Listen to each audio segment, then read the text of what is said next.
It's nice to see you all again. This is another one of our new series, Fantastic Flick on Friday. Or Fantastic Flick Fridays is what we're actually going to call it. But we're going to visit some classic, awesome movies. Some stuff from the 80s, 90s, heck, 2000s, now, way back in the past. I mean, some really good stuff. And we've been doing the video games. Yeah, we've been doing the video games, but... You know, we did mention that we was not going to do Batman. Hey, we got you. We didn't say anything about this. Yep. This was kind of a surprise. It was something we came up with while we were talking about Wolfe and Wingman Wednesdays, the video games that are going to come every Wednesday. Look for that. Wolfe and Wingman Wednesday is a plug for our other series. Playing classic video games all the way through the modern area. I'm pretty sure we actually already did one episode. Yep, first episode debuted on December 2nd, 2015, this past Wednesday. Now, our next episode for that was supposed to be Contra, and we still plan on doing that. Yes. I thought it was today's, which is kind of why I'm dressed like this. We're still probably going to bust that out. Oh, yeah. We got that's the next episode is Contra. We've got to bust it out. But here we are, we're back to Fantastic Flick Fridays. And like I said, we're going to do some reviews on some awesome movies, some classic stuff, modern, great stuff. And since we've been doing all these video games, we got to talking about a classic movie from 1989 called The Wizard. Hopefully you guys remember it. If you don't, you should go check it out, because we're going to give a small review. You know, we're going to have some screenshots right here in between us. If you're not sure how to actually find the movie, just go to imdb.com. Maybe type in The Wizard or Fred Savage, because he's actually an actor that's in the movie. So basically the plot, let's just get into this. This is funny. As I've said since the first time I ever watched it, the freaking movie is a gigantic Nintendo commercial, okay? It's a Nintendo commercial masquerading as a movie, and they threw Fred Savage in it, who was a big name at the time.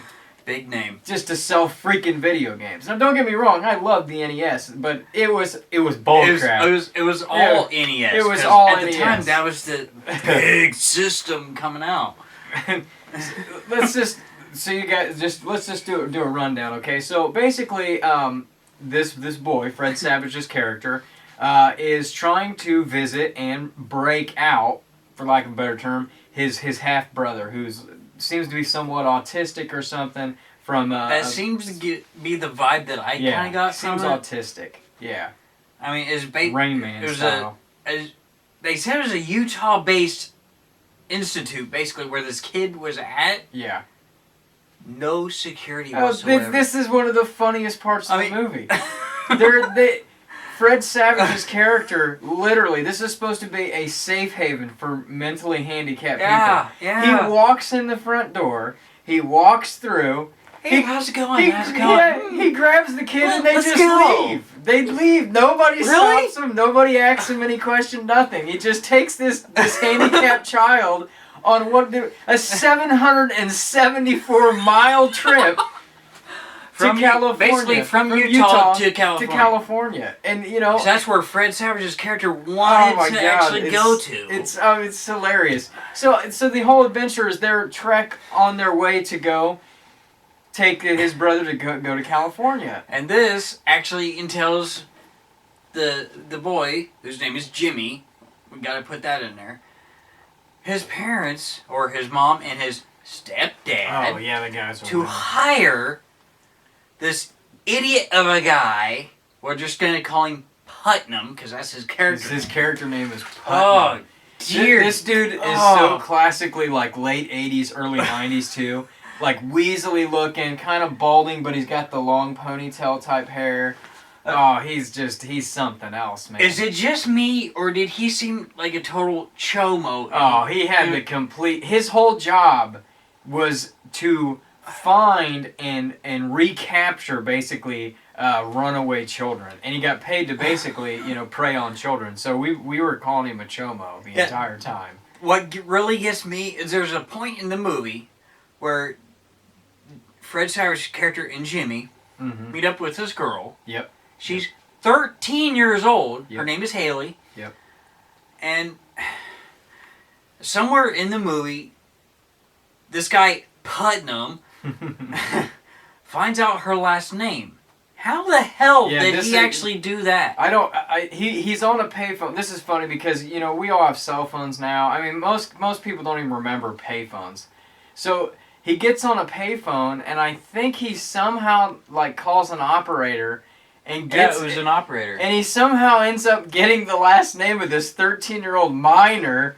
That's a Haley Brooks. Haley Brooks. Yeah, I don't know. I don't remember. They're staying at this hotel in Reno. Aren't they in Reno? I think they were. Yeah, they're in Reno because they were in the vicinity. Yeah, of as Reno. they travel along, they pick up this girl Haley at a bus stop because basically the deal is Jimmy starts playing a video game. He's playing Double Dragon, and there's all kinds of inconsistencies. Talking about how he's got 60,000 points. Was it Double Dragon or was it Ninja Gaiden? He was playing Double Dragon. I'm pretty sure they're playing Double Dragon first. Oh, I could be wrong, yeah, but you're right.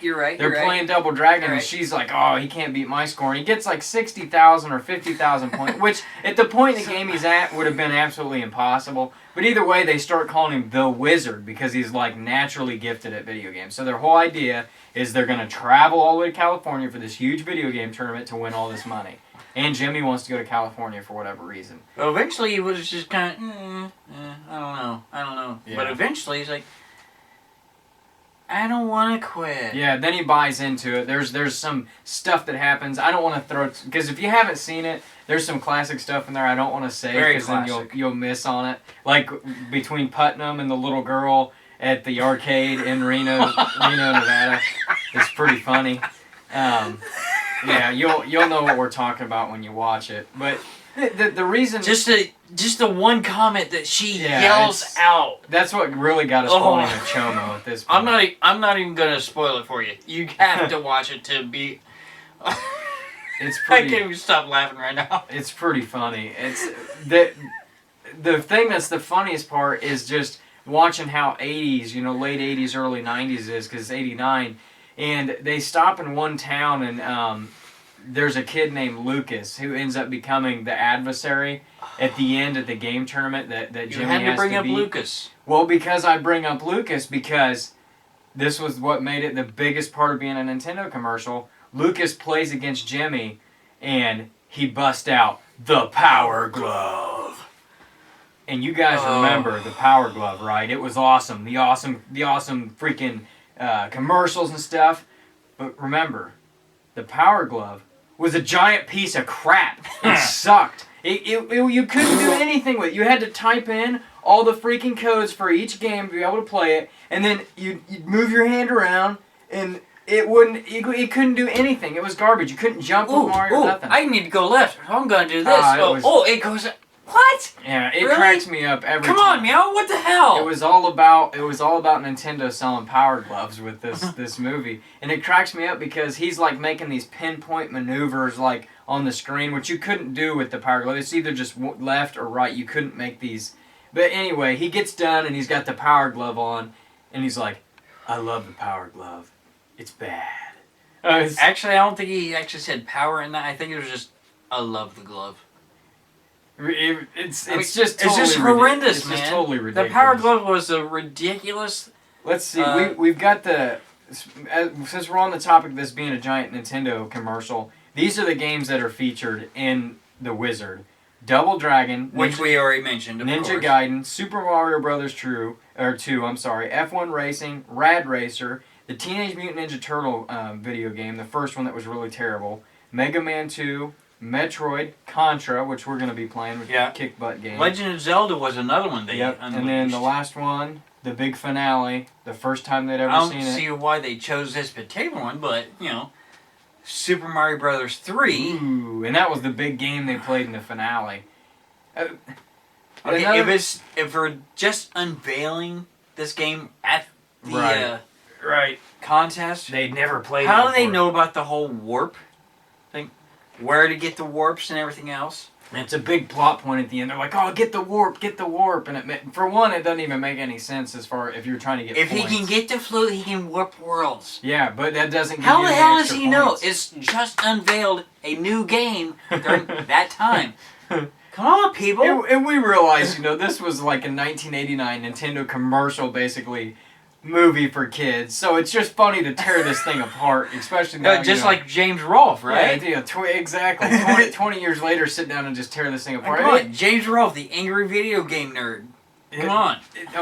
It's honestly, no bull crap aside, it's an entertaining movie. It's fun. It is. It's nostalgic. It makes you, really think about the days that, when Nintendo was the king of the world and everything. But the king of the world. If you haven't seen it, we would recommend you go see it.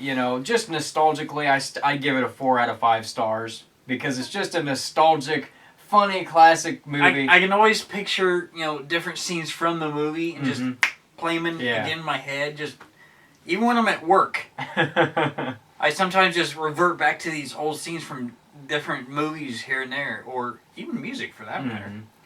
Yeah, The Wizard, man. If you haven't seen it, you need to go watch it. You can probably buy it for $5 at Walmart at this point on DVD. Yes, it's a if giant. You're lucky, you might get it on sale for $4. Yeah, maybe you get lucky. It's a giant Nintendo commercial, yes, but that's part of its appeal. That's part of its charm. And yeah, it is a giant turd, but it's one of those ones that's it's a nostalgic turd, so it's fun to watch. But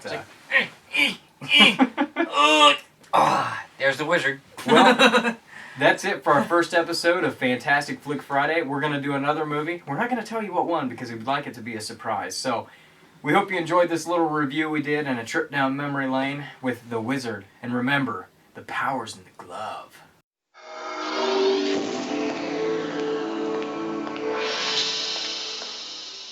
Power Glove for your NES. Now you and the games are one.